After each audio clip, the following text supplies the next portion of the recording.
আলহামদুলিল্লাহ রবিল আলমিন। নিয়মিত কোরআন তেলাওয়াত করার ফলে নিঃসন্দেহে অন্তর প্রশান্তি লাভ করে। আল্লাহ সুবহানাহু ওয়া তাআলা কোরআনে বলেছেন, আলা বিযিকরিল্লাহি তাতমাইনুল কুলুব, শোনো একমাত্র আল্লাহর স্মরণেই হৃদয় প্রশান্ত হয়। মুফাসসিরদের অনেকের মতে এখানে আল কোরআনের কথা বলা হয়েছে। আপনারা যারা নিয়মিত নাজেরা রিডিং বিশুদ্ধভাবে পড়তে চান, অবশ্যই আমার এই ভিডিওগুলো দেখবেন। অনেক নিয়ম হয়তো আপনি ভুলে গিয়েছেন, এগুলো মনে পড়ে যাবে। এছাড়া কোরআন তেলাওয়াত এবং তাজউইদের অনেক নিয়ম আমরা এখানে আলোচনা করি, যা হয়তো আপনি সহজে অন্যত্র পাবেন না। কাজে আমাদের এই 2 মিনিট কোরআন চ্যানেলটি সাবস্ক্রাইব করুন এবং নিয়মিত আমাদের ভিডিওগুলো দেখুন। আজকে আমরা সূরা আল বাকারার 158 থেকে 160 নম্বর আয়াত তেলাওয়াত করবো ইনশাআল্লাহ। আগের সমস্ত ভিডিও ডেসক্রিপশনে থাকা প্লেলিস্টে পেয়ে যাবেন ইনশাআল্লাহ। আসুন আজকে তেলাওয়াত শুরু করি। আউযু বিল্লাহি মিনাশ শাইতানির রাজিম। ইন্না নুনের উপর তাসদিদ, লম্বা গুন্না, এবং নুন গিয়ে সদকে ধরবে। সদ অক্ষরটা ভারী, জিহ্বার একদম শীর্ষটা নিচের পাটির দাঁতের গোড়ায় লাগিয়ে আমরা সিন এবং সদ দুটো হরফই পাচ্ছি। আস পাতলা করে, ভারী করে। আস ভারী করার অর্থ হচ্ছে আওয়াজটাকে উপর দিকে ঠেলতে হবে। আস সফা, আস সফা, ইন্না সফা। সদ উচ্চারণের সাথে ঠোঁট গোলের কোনো সম্পর্ক নেই। আমরা অনেক সময় ঠোঁট গোল করে বলি সোয়াদ, এটা ঠিক না। আসদ হরফটা হচ্ছে আসদ, আস এটা হচ্ছে সদের আওয়াজ। ভারী কীভাবে করলাম? জিহ্বা দিয়ে আওয়াজটাকে আমরা কল্পনা করব উপরের দিকে ঠেলে দিচ্ছি। ইন্না সফা, ফায়ের পরে আলিফ আছে, এটাকে টানতে হবে। ফা ফা ওয়া, ইন্না সফা ওয়াল মারওয়াতা, র ভারী, মার ওয়াল মারওয়াতা মিশা। এখানে নুন সাকিন বা শিন এসেছে। নুন সাকিনের পরের হরফ অনুযায়ী 4টি বিধান হতে পারে। এখানে যে বিধানটা প্রযোজ্য হবে তার নাম হচ্ছে ইখফা, অর্থাৎ গোপন করে পড়া।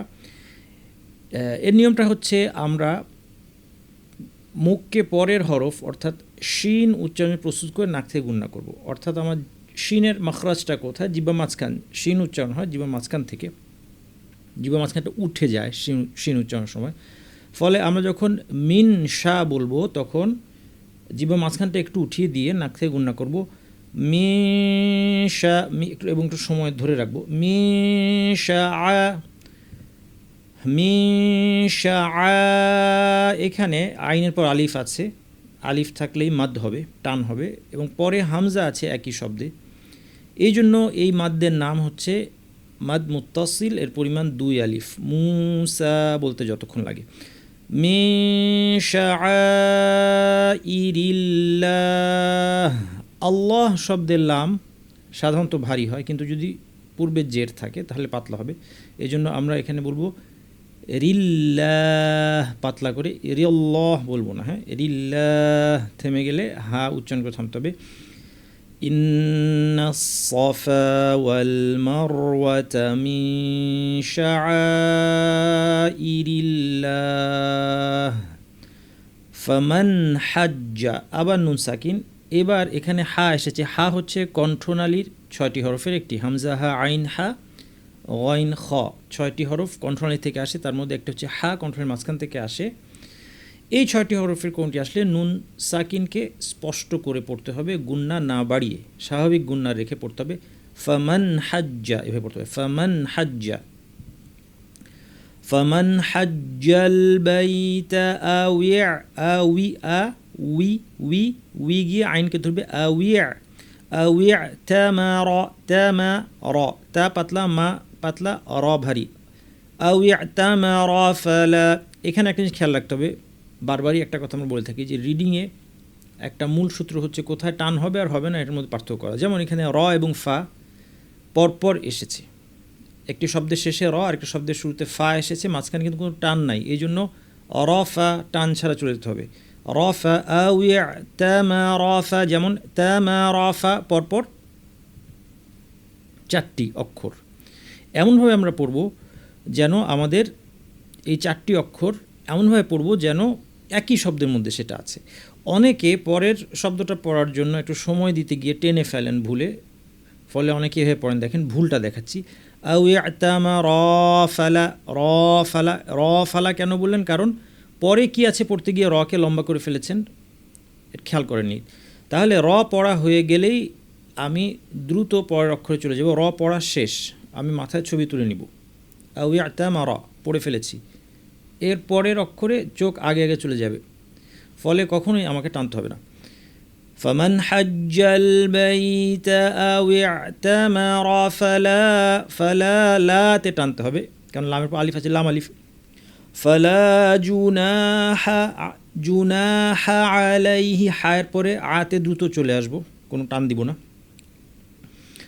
ফালা জুনাহা আলাইহি, হিতে টান নাই দেখেন, আলাইহি আইয়াতাওয়াফা, নুন সাকিন পর ইয়া, এখানে আমরা কি করলাম, নুন সাকিন পরে ইয়ারমুলুন, 6টি হরফের কোনটি আসলে ইদগাম বা যুক্ত করে পড়তে হয়। এর মধ্যে 4টি হরফের ক্ষেত্রে গুন্না সহ ইদগাম, র কিংবা লাম থাকলে গুন্না ছাড়া, বাকি 4টি ক্ষেত্রে গুন্না সহ। এখানে ইয়া এসেছে, গুন্না সহ ইদগাম করতে হবে, অর্থাৎ আমরা আন ইয়া যুক্ত করে পড়ব আইয়া, কিন্তু এর প্রথম অংশে গুন্না করব, আই নাক থেকে গুন্না করে ইয়া বলার সময় গুন্না শেষ, আইয়া আইয়া এভাবে পড়বো। হ্যাঁ, তাহলে আমরা কি পড়বো, আইয়াতাওয়াফা বিহিমা।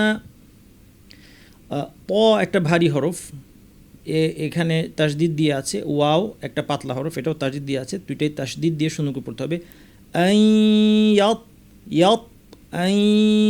আইয়াতাওয়াফা বিহিমা, এক আলিফ টেনে থামবো। এরপর আছে ওয়ামান তাতাওয়া, নুন সাকিন পর তা, এবং একটু পরে খায়রান ফা, দুইটাই ইখফার হরফ, তানউইনের পর ফা, নুন সাকিন পর তা, তানউইন আর নুন সাকিন একই জিনিস, তানউইনের পর ফা আসছে, এই দুইটাই ইখফার হরফ।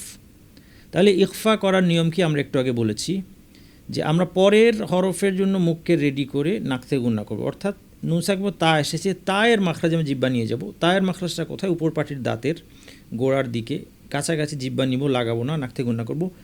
মাতা মাতা খায়রান ফা, এই ক্ষেত্রে যেহেতু ফা এসেছে, দাঁত আর ঠোঁট দিয়ে ফা উচ্চারণ করা হয়, দাঁতকে ঠোঁটের উপর এনে নাক থেকে গুন্না করবো, খায়রান ফা। আচ্ছা, একটু টাইম দিয়ে গুন্না করবো। আর একটু খেয়াল রাখতে হবে যে খটা ভারী, রটা ভারী, খেয়াল রাখতে হবে, তটা ভারী। তাহলে ওয়ামা তা, তা পাতলা, ত ভারী, একই জায়গা থেকে, কিন্তু তা যেখান থেকে উপর পাটির দাঁতের গোড়া, এখান থেকে তা, তা পাতলা, ত ভারী, তা ত, তা ত। ওয়ামা তাতাওয়া, খ ভারী, খয় র ভারী, খায়রান ফাইন্নাল্লাহা, আল্লাহের লামটা ভারী,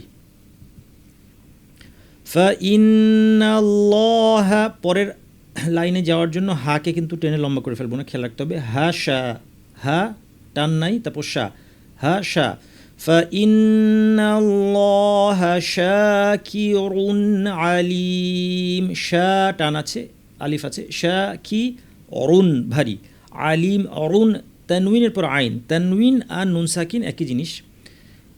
এই ক্ষেত্রে বিধানটা কী হবে, নুন সাকিন পর আইন আসছে, কণ্ঠনালীর 6টি হরফে একটি, তাহলে স্পষ্ট করে পড়তে হবে, এর নাম হচ্ছে ইজহার, শাকিরুন আলিম পড়তে হবে।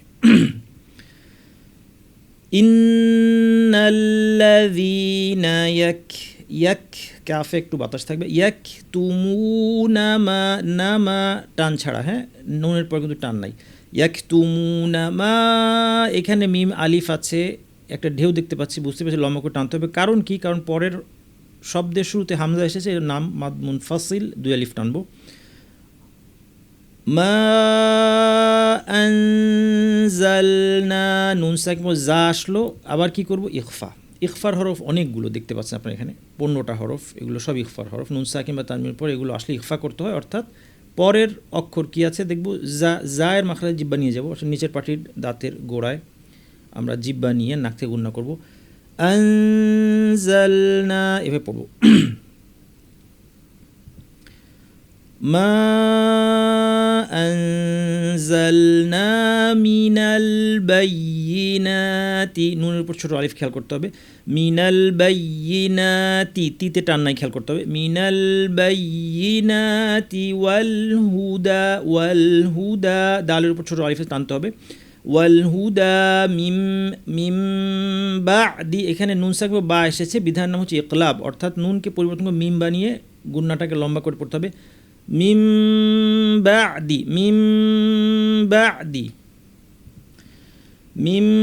বাদি মা টান আছে, মা বাইয়ান, নুনের উপর তাসদীদ, লম্বা গুন্না, আবার আলিফ, গুন্নাটাও লম্বা করতে হবে, আলিফটাও লম্বা করতে হবে।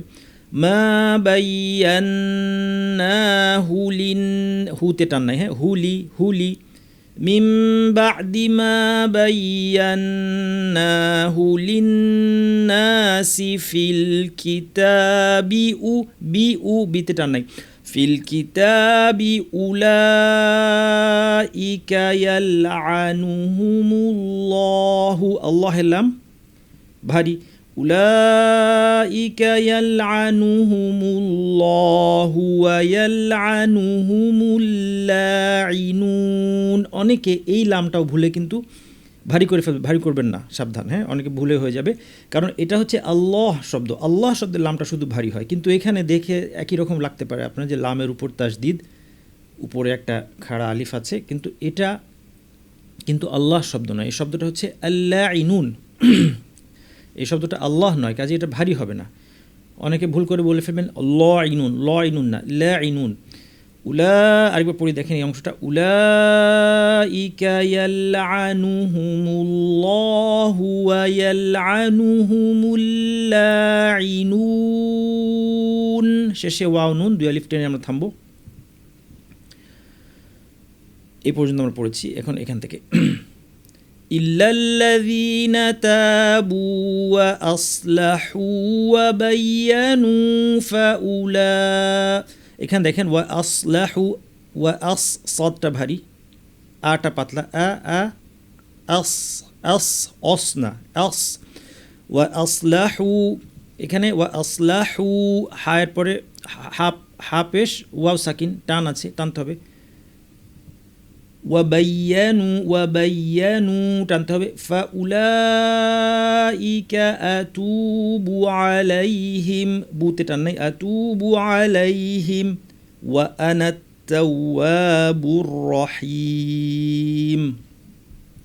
আমরা পুরোটা একবার একটু দ্রুত পড়ি ইনশাআল্লাহ।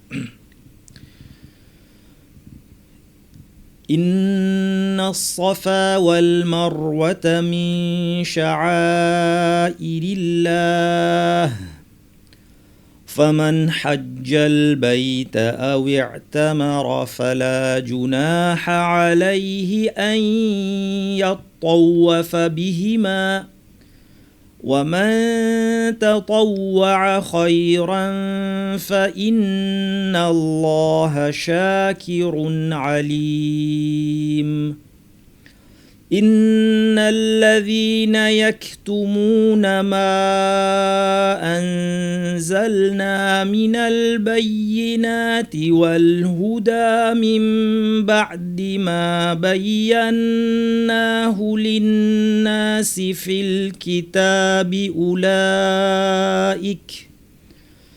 أولئك يلعنهم الله ويلعنهم اللاعنون إلا الذين تابوا وأصلحوا وبينوا فأولئك أتوب عليهم وأنا التواب الرحيم। যেভাবে তেলাওয়াত করলে আল্লাহ সুবহানাহু ওয়া তাআলা আমাদের উপর সন্তুষ্ট হন, সেভাবে বিশুদ্ধভাবে আল্লাহ সুবহানাহু ওয়া তাআলা আমাদেরকে যেন আল কোরআন তেলাওয়াতের তৌফিক দান করেন মৃত্যু পর্যন্ত। সুবহানাকাল্লাহুম্মা ওয়া বিহামদিকা আশহাদু আল্লা ইলাহা ইল্লা আনতা আস্তাগফিরুকা ওয়া আতুবু ইলাইক।